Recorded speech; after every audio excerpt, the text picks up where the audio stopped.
Hello, hello. Welcome to this Dallas Opera Q&A. Ask Maestro. Hello. We're waiting for Emmanuel to join in. Hola, Opera Theater St. Louis, Austin. Hello, hello. Emmanuel. Wow, a lot of people are joining in. Welcome, welcome.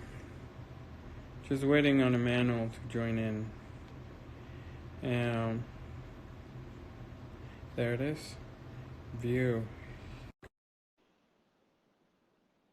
Maestro. Oh. Give me one more second, guys.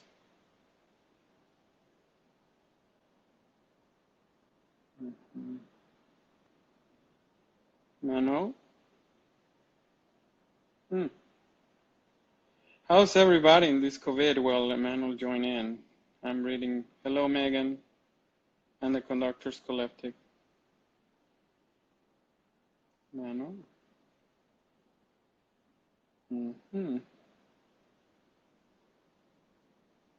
Just waiting on the line for a second.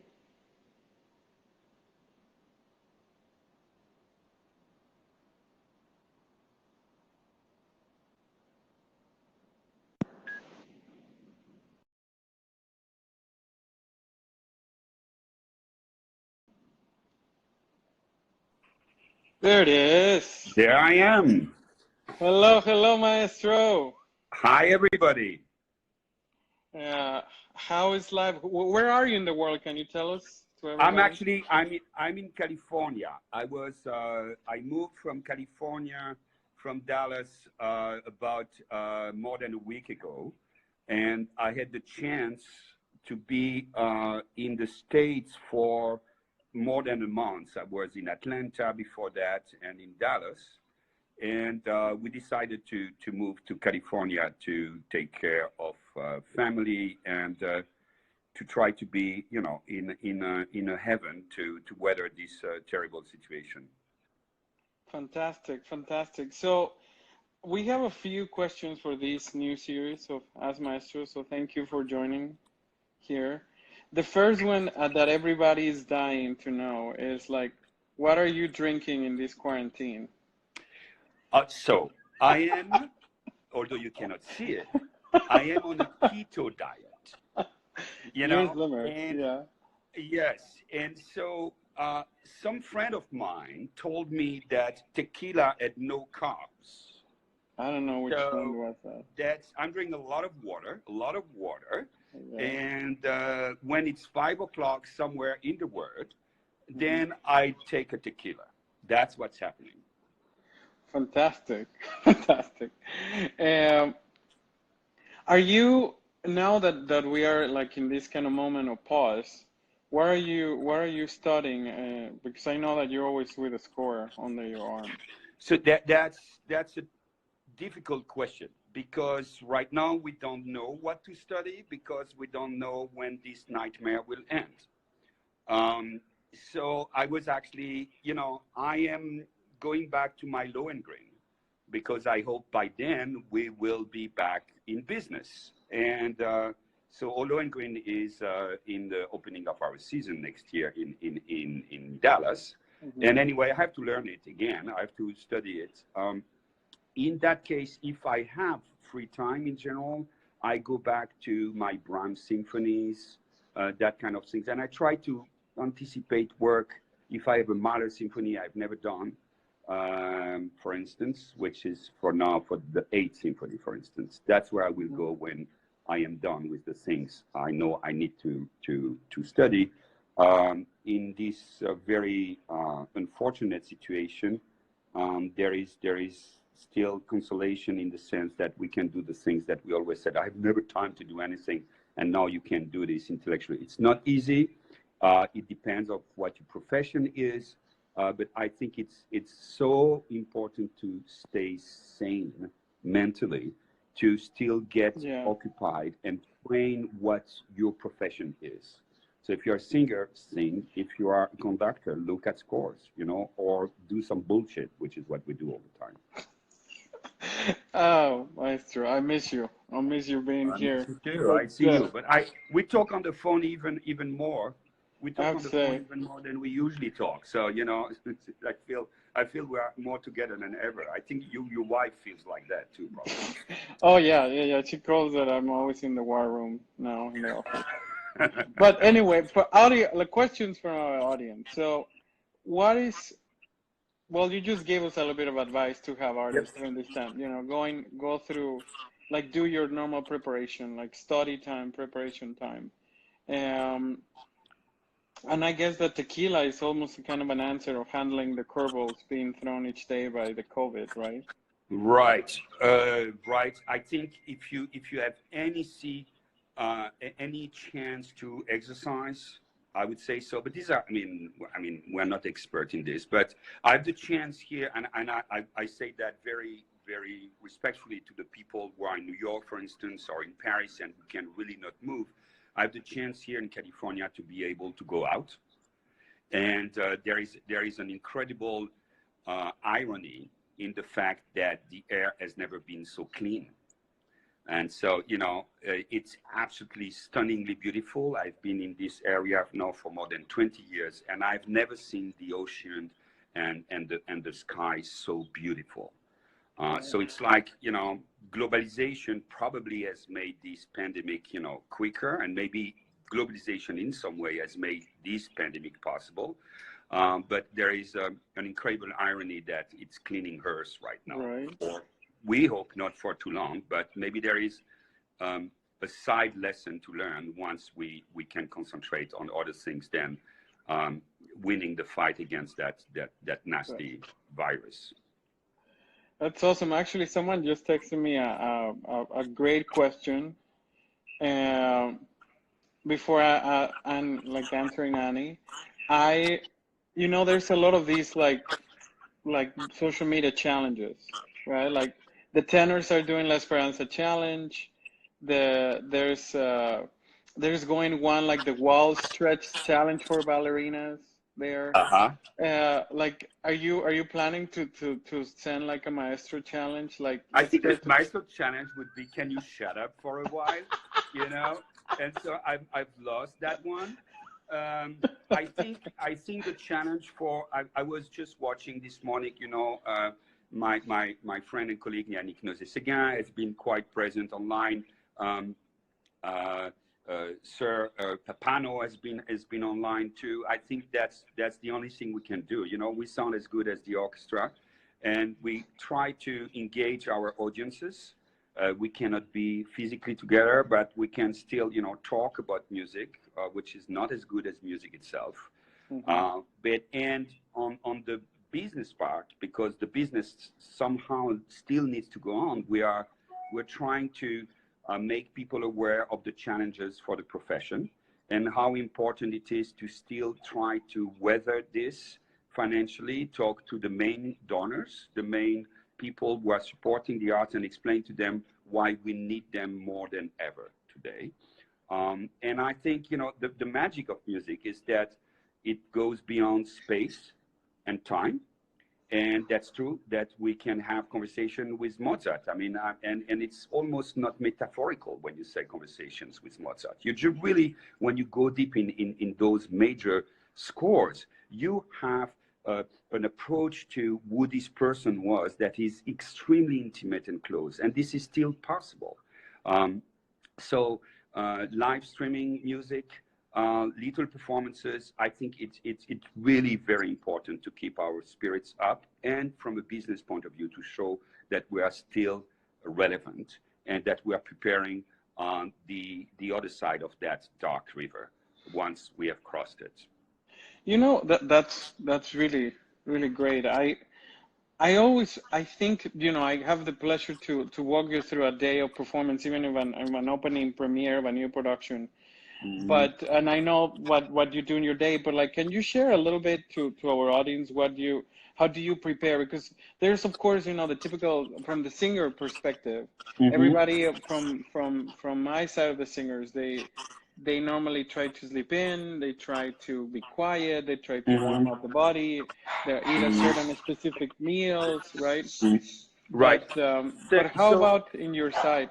So it's very interesting. Yeah, I've prepared David. I prepared treats for my dog in case he starts barking. Oh, So I know. There's yeah, I think an officer here that it's trying to say okay, so. I'm sorry. yeah, yeah, okay, that's okay. So the I don't know how. I think everybody's obviously very different. I do feel for me as a conductor, the most important is obviously the mental concentration, which goes with how well you are physically. If you are jet lag, if you are tired, if you are stressed, of course, mentally, it's going to translate.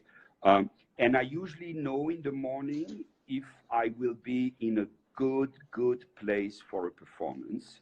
And usually, if I am in a good place for the performance, it's going to translate in the way I connect to the orchestra, and the feedback is going to be easier and better. And it's very rare you enter the pits thinking this is going to be a great performance, and it's not a great performance. It happens. Good. But if you enter the pit saying, "Oh, I'm not totally there," Hmm. the orchestra is going to feel this, and it's going to be harder. So in the morning, if I know I'm in a good place mentally, I do a normal day. And I just, a normal day means a crazy day, answering emails, being on the phone, sometimes even rehearsing, actually very often. Very often. Um, and I go to the theater quite late. I don't like to wait in the wings or in my dressing room. I I just can can't. Especially testify. nowadays, if you have your phone and you start doing business on your phone in the dressing room, and it's terrible. So I really like to arrive late, not Gergiev late, but late. Oh, It's like really something like half an hour, 20 minutes before the show. And if that's the case, I call the manager, the stage manager. I say, "Don't worry, I will be there. I will be there 20 minutes before the show." If I feel I'm not concentrated, when I wake up the morning of a performance, then I really try to work on the mental preparation. And I arrive earlier to the theater, paradoxically, and I go in the pit just to see this is where you will have to be in an hour and a half. So you better interesting. get your act together. And just being in the pit, oh God, my body gets a shock and goes to the brain, and then I'm fine. Another thing, very simple, it works for all of us: drinking water. Uh, uh, um, so if you drink enough water, you are going to be in a better place mentally, Hmm. provided that you're not doing Parsifal with no breaks, because then you need to think of going to the right place in the right moment. And what I have realized, though, is that I stop doing days of meetings and strenuous, confrontational, potentially dealings during the day of a performance or a concert, which has been difficult for me. For instance, when I go to Bratislava or Prague, I stay. I mean, now I'm not no more with Bratislava, but it happened. I realized that when I was a lot in Bratislava, a place I love to be, but I was there for 2 weeks in a row, and so there was a lot of administrative work to do during that time, and I would just have so many things during the day, and then the time I had already signed with Prague, the people from Prague would come, and then it was even more. And I would say, "Oh, finally, I'm on the podium, I can relax." Well, not really. That's not the place to relax. That's the place where you should be at the peak of your concentration. So that's what I do. I try to, for me, it works with my metabolism not to eat too much, funny enough. I know singers like the pasta thing, the low sugar. Well, it doesn't work really well with keto diet, does it? Uh, Yeah. so I try not to eat too much, but during the break, I can take a little sugar, a sweet that works, or a banana. I mean, I do the banana thing. It's not We not always very have powerful. cake around for you. Yeah. Well, stop that, please. Anyway, we have a question from Mary Boggs. She's asking, what baton do you use? Do you prefer a long or a short one? And what material is it made out of? Okay. So when I use a baton, I Uh-huh. use fiberglass batons now. The baton questions has been one that it took me a lot of time to figure out. I think conducting is about knowing your body. And at one point, it's having a technique that allows your mental concentration, understanding of the score to get through to the musicians and to the singers and bam, to the audience in the back. And very often, the technical problems are just because the technique is in the way of that normal channel of going the music, having the music just project from your own mind and from the score and from this place between you and the various musicians. So I have very long arms. It took me some time to realize that long arms was getting in the way of really the clarity of the technique. And I used to have, I thought, well, you have long arms, then you need a long baton. And I finally, it took me some time to understand, well, actually, if the baton is shorter, the beat is going to be clearer. When I do a movement of half of the what my arm can do, this is much bigger than a shorter conductor. I'm not going to give names. A shorter conductor does. So that shorter conductor can move a lot. So with years, I started using the baton that were done at the Met for Jimmy Levine by one of the percussionists of the Met. And I thought they were absolutely brilliant. They were actually in wood, those batons. Unfortunately, the percussionist doing this baton is not doing them anymore, and they break very easily. I am using the baton less and less. And one of my big teachers and mentor was Seiji Ozawa. And Seiji is not using the baton anymore. And I worked a lot with Seiji. And then one day he told me, listen, one day you will be ready not to use the baton and you will understand how you can express yourself without the baton and how much more possibilities you have. But you're not ready for that. And the day you will be ready, you will know it. And Karajan told me that, and I'm telling you that, Dada, big moment like this. And I said, yeah, sure. For now, I'm using the baton because I'm a conductor and it looks cool with a baton. And I understood what he meant. I really understood what he meant. So in the last years, I'm not using the baton and I feel much more freedom. When you have the baton, you are somehow obliged to describe a certain trip, a certain path between beat one and 1-2 that is not totally free. If you don't use the baton, so many things can happen between beat one and beat two. You can give inner beats that are much more subtle. And again, with the length of my arms, it works very well. If I am in the pit in a very big opera house and I have a big chorus at the end of the whole, then I might need to use a baton. But very rarely I use it. Wow, that's very. I can tell. For example, I remember very well a moment when you did not say the figure that we're gonna come back this season. It was my first season with you in 2014, and now we're opening the season in 2020 with Noce de Figaro. You always draw the baton for the duet between the Countess and Susanna. Like if it was a particular moment that you felt because of the instrumentation heaviness, the line that you wanted to do, it was very clear for me. Right. So there is always choral conducting in general is better without the baton. You will see very rarely choral conductors using the baton because the vocal line requires that constant breathing and so on. It's vocal lines is the base of any kind of music, So again, when you get to that kind of liberty with the line, it's much better. And I think that's the end of the story with the baton. But that's how I feel about it. Wow, that's pretty interesting.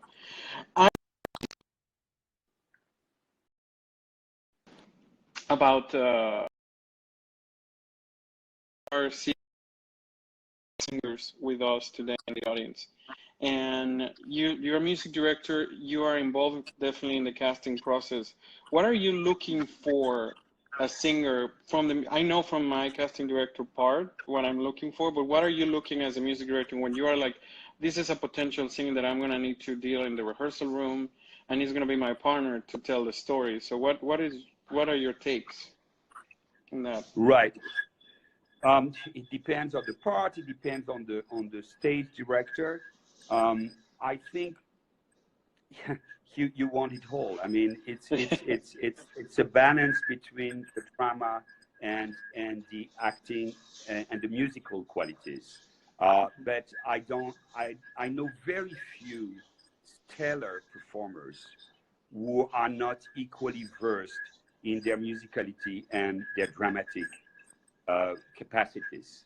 Okay. So you know, if you can have a Carmen that sings well, but that is a bad actress, and you cannot have someone speaking Carmen. If I have to choose, I would rather give up a little on the vocal qualities of a Carmen if I have a really very strong performer. But other roles, it's not exactly like that. Other roles, it's about the beauty of the voice a little more than it's about the dramatic qualities. What I look in any way in a performer for my rehearsal process and for the performers is someone who is very well prepared, who has an opinion, but who is also able and willing to discuss this, question this with the stage director and with the conductor. I think the best combination for me in the workplace is a stage director that is interested in the music and a conductor that is interested in the drama. Okay. And I think it's the same thing with singers. I just can't work with a singer that says, oh yes, when I am in the performance, you will see. I mean, I will give you all the emotions. No, I'm just doing the voice. And or you know, we all know singers who are cheating because they know vocally they can't do it and they try to overact it. Yeah. So these balance is what is the most important for me. Fantastic. We got another question for you. What is your favorite conducting book? Like one exercise or biographies too. Like I have seen in the office the Osawa like biography there, definitely. But do you? Right, right. Um, there are a lot of books. You know, the Berlioz memoir in general are fascinating. You know, but they have a literary quality. Um, I uh, I have a book in France that has collections huge, like a Bible book with all conductors talking about conducting. Um, some of it, when I read it, I was very young, and I thought, well, there's nothing for me in this. It's not interesting. And then all of a sudden, a few of the ideas that were in the book are very meaningful to me. Charles Munch has a very small book. Charles Munch, you know, was a French conductor who was in Strasbourg for a while, and then he went to Boston and was the music director of the Boston Symphony for many years. Fascinating musician, great conductor, especially in the French repertoire. And Charles Munch said one thing that comes very often to me in rehearsals or when even I'm studying a score. He says, don't ask too much in rehearsals. Really don't filter what you ask, but what you ask you must get. And I thought this was a very simple idea that is working very hard, working very well. And it's not that easy to make that choice in rehearsals. Very often I see colleagues, or especially young colleagues, they go to rehearsal, oh, the second horn, you know, you were out of tune or you were a little late. Oh, and here, please, everybody should play piano and so on. Those things, if you know they will correct themselves in the process, why talk about them? What talk about them? Or you just look at the second horn. He has understood. Don't embarrass him. This is going to use your time to work on things that maybe people have not heard or that are not obvious to everybody. And those things, if you ask them, you have to be extremely demanding with them, and you have to make sure they happen. If you ask for a piano somewhere and it's not happening, don't let then that means credibility for any of this. Yeah, no, I agree. I agree. What is your biggest like mistake that you have had in a performance? You know, like do you have an specific that Whoa, touch wood. dun dun I dun? think one I think it's Renata Scotto who told me once the biggest professional failure and a crime is simply not being on stage. And that happened to me once. It was a premiere in a very important German theater of Bohème, and you know, qui est là? Room, and then nothing, and the Mimi supposed, you know, to start singing from backstage and slowly enter the stage. And when we arrived to that music, I just understood she wasn't there. I went slower and slower. Lower. I remember it started to sound like Bruckner, and I even had the time to think, well, that's interesting. You know, I'm way slower than Karajan here, and that's very, very interesting. And I had to stop at one point. I mean, there was no way I could stretch this music anyway, more minimalist harmonies than possible. And there was a silence, a dense and hard like a rock silence for maybe 40 seconds. The audience was absolutely silent. No time to be terrified. I just thinking, you know, at one point I'm going to turn and speak to the audience, but let's give it some time. And the Mimi arrived on stage. It was her debut, and she just made a little sorry. And the audience, and I was never so mad at an audience, started clapping at her. You know? And you were hey, like, you made it on stage, you know? Not sure. So I think that's the worst thing that happened. And clearly it was not my fault. But you can't help when you're on the podium always feeling guilty for whatever happens. And so that gave me a terrible, terrible, terrible feeling of, my God, what has happened? You know, this is the end of the world. And the performance, you know, went decently okay enough. That's probably my worst experience on stage. But then we have performances where, you know, the singer is not doing well, the orchestra is not concentrated, something happens, and it's very interesting how different it is from one group to the other. Some orchestras, if there is a crack or an entrance that's really not together, they concentrate and they just bring their best game. And other orchestras, they start falling apart one after the other. And that's so. Once if it is an orchestra, you know how to react to this. But not being on stage, yes, that's the worst thing that can happen. no, I understand. So how you know, like we have a lot of we have a few of our heart conductors alumni in the broadcast today with us. How, and I have heard you answer this question in their seminars or in their private lessons, but what counsel would you say to an aspiring conductor, like how to break into the business? Of course, you know, the pre-coronavirus version of the answer. Yeah, I think it's very difficult. I'm getting a lot of tests with questions. We have to, somehow people are not asking here, but they're asking me in my yeah, they go directly to you because they're scared of, well, maybe they're asking me, but I just don't see anything popping up. It's very difficult. It's impossible. So I would say, you know, if you have another profession, do it. And no, I'm actually serious. I think you should say the same thing to a singer. But then, of course, if you have that calling, you're going to try anyway.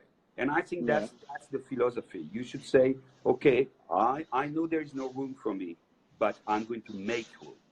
You have to make room. So from a business point of view, I hate to use that word, but that's kind of what your question is. You need to capitalize on the relationship you have. And you need to understand what is it that conductor who could help me needs. and how can I bring something to that conductor? And then maybe he's going to take me as his or her assistant and mentor me.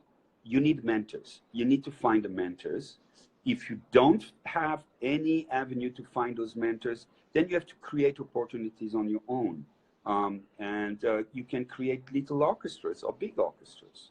You know, we always try, oh my God, this orchestra, I want this orchestra to invite me and do this. Well, you can sometimes create your orchestra. And then you can have videos, you have an audience, you can train yourself, and so on and so on. It's very hard to break in. And again, maximize your relations, your relationships, the people you know. You actually know many more people than you think.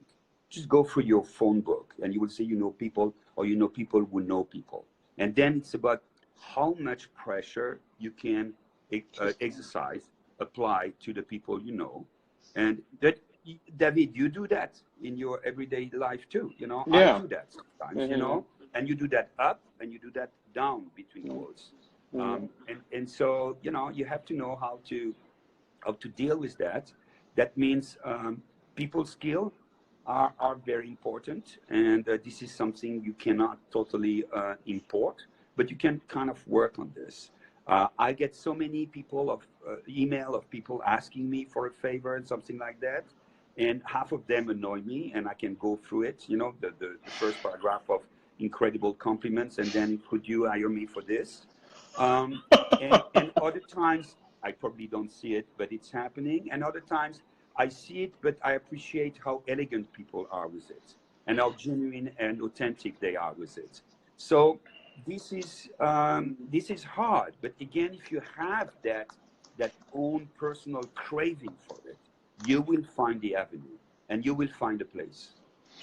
Great. We have a question for Lucas, that he was one of your kids in Magic Flute. Yeah, it was fantastic. Yeah, and yeah, he's a machine. Hi, Lucas. He asked, what is the hardest part about conducting, and what is the easiest part? The hardest part is that it's very,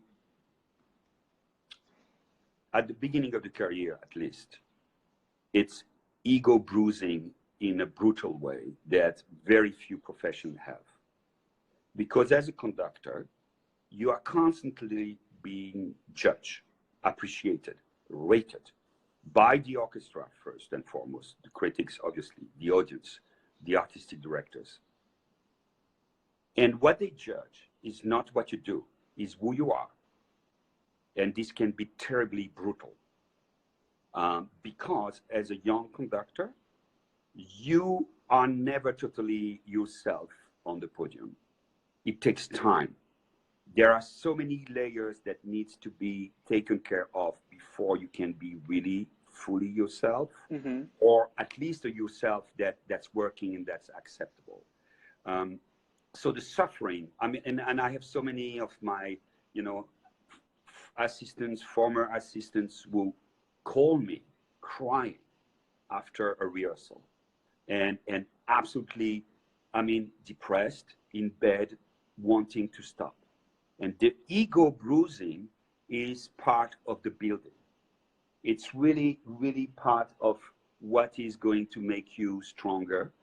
This business is about rejection.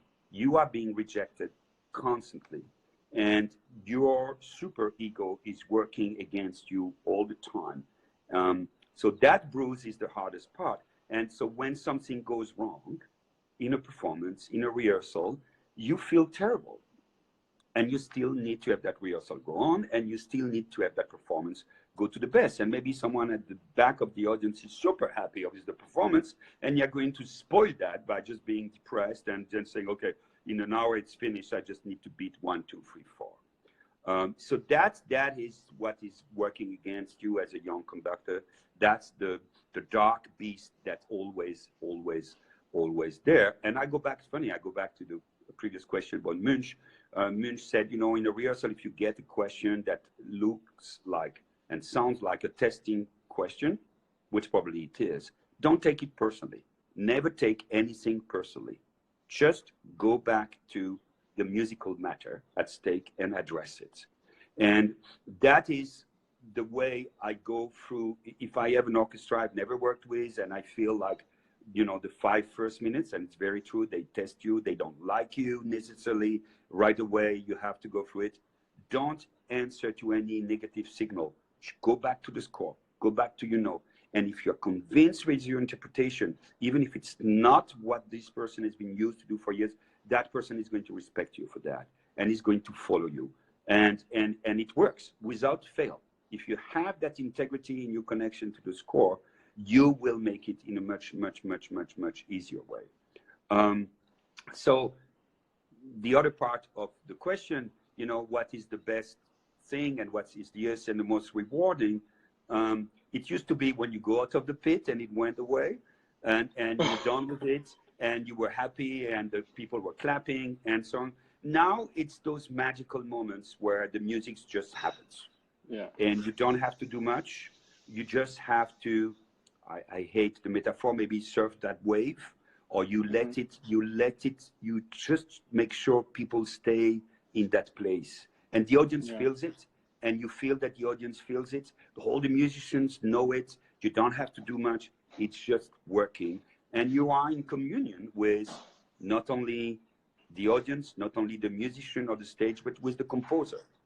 Those spiritual, magical moments are priceless. And they actually, people say, oh, it very rarely happens. It actually happens quite often. You know, in a run of or two of Carmen, it happens every 2 performances. You have all of a sudden a moment where, whoa, that's good. It's roaring. It's there. And you also, what I love is if I'm conducting a butterfly, I've done, you know, 30, 40, 50 performances of butterfly, 100 performances of Carmen, and you arrive to a place and you say, oh, I've never seen that. Never heard this.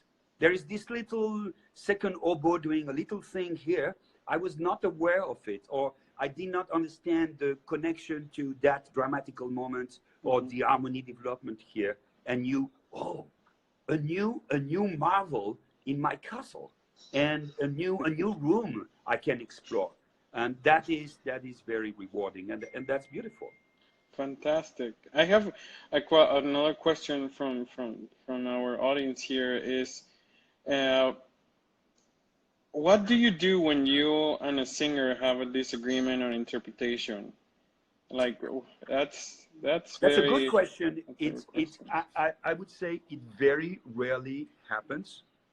Very rarely happens that there is, I mean, a disagreement like a real disagreement. There is constantly questions, you know.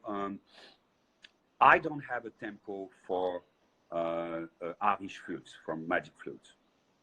Can be very different from one singer to the other. The right tempo is a tempo that works with that voice, first and foremost, and with that staging, with that orchestra, because if you have a Baroque orchestra, if you have a classical or romantic orchestra, the phrasing is going to be different, the tempo is going to be different, with the acoustics. So I really don't arrive with preconception on tempo on any aria. In the symphonic world, I might, but again, this is going to be changed by the ability of the orchestra and the acoustics. What is very important for me is connections of tempi. So that sometimes can be problematic when you go from an aria with a singer to an ensemble or another aria with another singer. Then that correspondence of tempo, especially in Mozart, for instance, can be a little tricky, and you need to adjust. Most of the good artists, and there are a lot of good artists, they are going to really try or play along with you. They are going to say, you know, it's working, it's not working. And I think I'm one of those conductors that listen to the voice. I'm conducting a voice. I'm working with a voice. And so I feel the voice needs time here or needs to move here. You need to have breathing here, or no, just go through here. And so if the singer feels that you know that and you feel that, then he's going to be much more flexible in his tempo negotiation with you, because it is, in a way, a positive negotiation. Now, there have been times, but very, very seldom, where you have a singer who is struggling. Holds the high note. Oh, And, okay. It's well, true. holding the high note is okay. I mean, I mean, especially if it's a good one. If it's not a good one, you just go down with the orchestra, and he or she has to go down. If you are in the Italian repertoire, if it's a little too long, you just blame him. But in the end, you take the credit for the success of the performance. So that's okay. You can have a singer that doesn't know his part, who is very famous and who has vocal trouble, and then is going into a nasty attitude just because of that, and feels he can do this.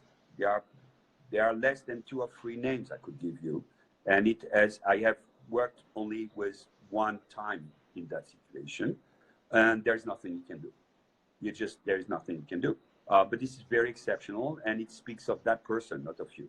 I have worked with the most difficult singers, and I will not give names because they don't recognize Go to themselves as opera difficult base. singers. And I ever never have had a problem with them. I really never had a problem with them. There is some diva craziness that can going on. Oh, Maestro, I didn't understand what you did. You missed your entrance, idiot. And in that case, you say, "Oh, I'm very sorry. Let's do it again. I will be careful next time." And she knows that and it's fine, because in the end, the divas and the divos, it's because the pressure is immense. The pressure on them is immense. If your name is Maria Callas, when you go on stage, people expect Maria Callas. And maybe Maria Callas is not Maria Callas that day. It's very hard. I mean, and so I have great sympathy and love for those characters, and I cannot. There is not one story I had with any of these. So yes, there is one exception, and I think that exception speaks of the very person. And I still managed to have actually very, very good performance with that person. And every conductor will have stories like that. So I don't want to lie and say this never happens, but I would say this very, very seldom happens. No, I agree. I agree. I have we are coming almost close to our Yes. determined time to finish, Mm. but I wanted to ask you a question here is that we got. It was how do you keep your sanity? You're always traveling. You're not with your family that much. You're music director of two organizations, and then you're what people don't know a lot of maybe a lot of them know, but you're a very very involved leader in the organizations that you lead musically. Also organization wise, you're a very not because you're in front of me, but you're a good boss. You get involved with the lives of your people. How do you keep your sanity when everybody? I feel that besides you're leading on trying to advance your own career and the organizations that you have, there's also a lot of people trying for you to be the one giving them peace or illumination to break into something. And when it's time for you, how do you keep your sanity? Well, I don't know if I keep my sanity, David. You know, We have a lot of scotch yeah. in the office. I mean, how it is hard, and the difficulty is also when you are working with two organizations that are over, 2 continents. Then you wake up at night worrying for one organization, and you can't help it. You go drink a glass of water, and you check your email, and then you cannot go back to sleep. So I'm sure a lot of people can relate to waking up at night and just not sleeping. That's where I get a little insane.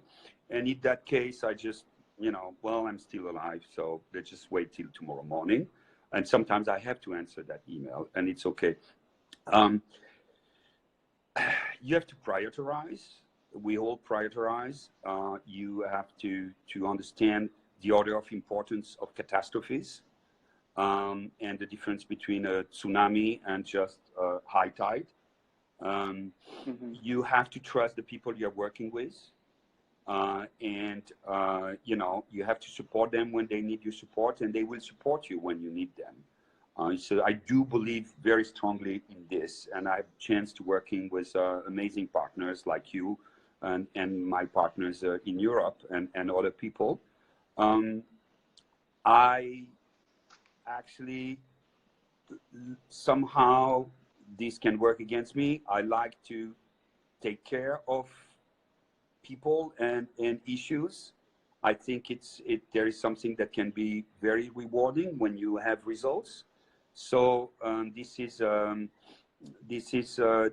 way I can keep on going. Now with this virus, horrible thing, you don't know what the priorities are anymore. And I think our work is to try to find those priorities. The first one is to take care of your health, take care of the people around you, and in a smart way. We need, as musical organizations, to stay relevant, and to really show that music, even now, has a power and a place that is not negotiable. And we need to prepare for the next step when we go out of this nightmare. So it's very hard because we're lost. We're a little lost right now, and we're trying to put things in perspective. You can. I have the chance now to maybe talk to people I've not talked in a long time. I just had Jeffrey Van Even, my friend and former agent, just Skyped me, and Jeffrey is recovering from a very, very tough illness. I mean, the people who are from business know that. And it was wonderful to see him, I mean, Jeffrey can talk very much sometimes, but it was just so inspiring. And I took the time to exchange with him, and that was beautiful. I'm optimistic, we'll get through this. And one way or the other, we'll rebuild something, and we'll be stronger. That's what I like also about the U.S. I was in the U.S. during 9/11, and the level of energy, generosity, and inspirational attitude from people was fantastic. So we'll survive, and we'll be better after this. I'm absolutely convinced. Now, the big question we all have, is it 2 months? Is it 3 months, 4 months, 5 months? We don't know, but there is no point even worrying about that now. We'll know more in 2 weeks. We'll know more in 3 weeks. No. Emmanuel, we went a little bit over the time that your generous agenda allowed, but thank you for being like as honest and vulnerable as I know you when we have a conversation or a meeting, personable and truthful, and just dropping wise rocks here. So thank you, Lena. Like, I just want to say hi to Lena, that is there for our heart. Yeah, Lena did a fantastic job a few days ago in Dallas when we were still opened. Don Carlo in kind of masterclass, and she was amazing. And as always, when you teach between quotes, you learn something. That's what I love. So thank you, Lena, for teaching me. A special hello to everybody in our TDO family and the heart conductors that are online, and thank you for following us. We're gonna come back soon with another hashtag Ask Maestro episode very soon. Please be tuning to the social media channels of the Dallas Opera, Emmanuel Villaume, my own David Lemelink. We always are trying to bring content, especially now that we are at home, and then thank you for all of your audience. Don't forget to keep supporting the Dallas Opera and keep us making music at the level that we are so proud to keep. Maestro, thank you so much. Thank you. Take care, guys. Take care of yourself. Take care of your family. Take care of the strangers, and keep your distances. I know, right? Take care. Have a quarantini on me today. Okay. Okay. Ciao. Lots of love. Bye. Bye. Bye, guys.